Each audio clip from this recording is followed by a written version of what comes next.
बानू,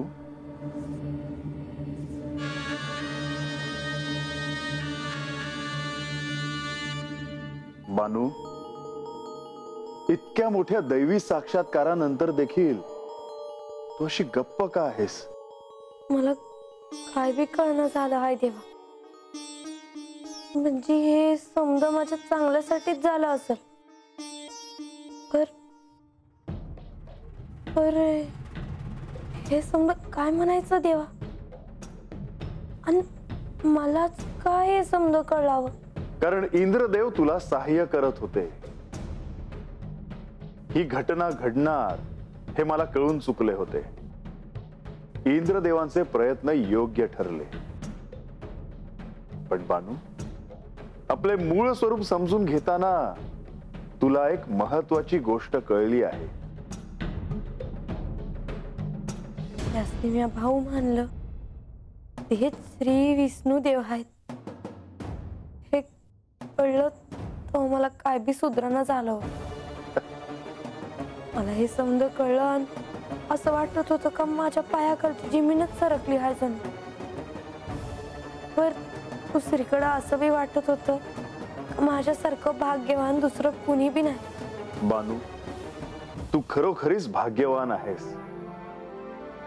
तुला साक्षात श्री विष्णू आणि श्री महालक्ष्मी यांचे दर्शन घडले आहे. पण बानू, तुला जो साक्षात्कार झाला आहे तो इतर कोणालाही कळता कामा नये हे ध्यानात ठेव. हे सर्व गुप्त राहायला हवं. तुला सांगण्याचा मोह होईल, पण हे तू कोणालाही सांगू नको. बानू, अगं हा आनंदाचा क्षण आहे, पण तुला ह्याचा आनंद झालेला नाही दिसत. नाही, तसं नाही देवा. तर मी म्हणलं तसं माझ्यासारखं दुसरं भाग्यवान कोणी बी नाही. तर देवा, आता मी त्यांच्या मोर कशी जाऊ हा प्रश्न माझ्या पुढे आहे. म्हणजे तू त्यांना भेटणार नाहीस? नाही देवा, मी नाही जाऊ शकत. कारण मला या डोळ्यांना त्यांचं दर्शन झालं आहे. आता मी त्यांच्या मोर कशी जाऊ?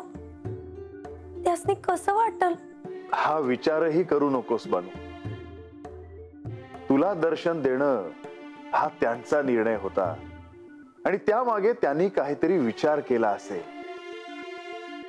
पण त्यांच्यावरील दायित्व पूर्ण करताना त्यांनी तुला दर्शन देणं हे त्यांच्यासाठीही सोपं नव्हतं हे ध्यानात घे.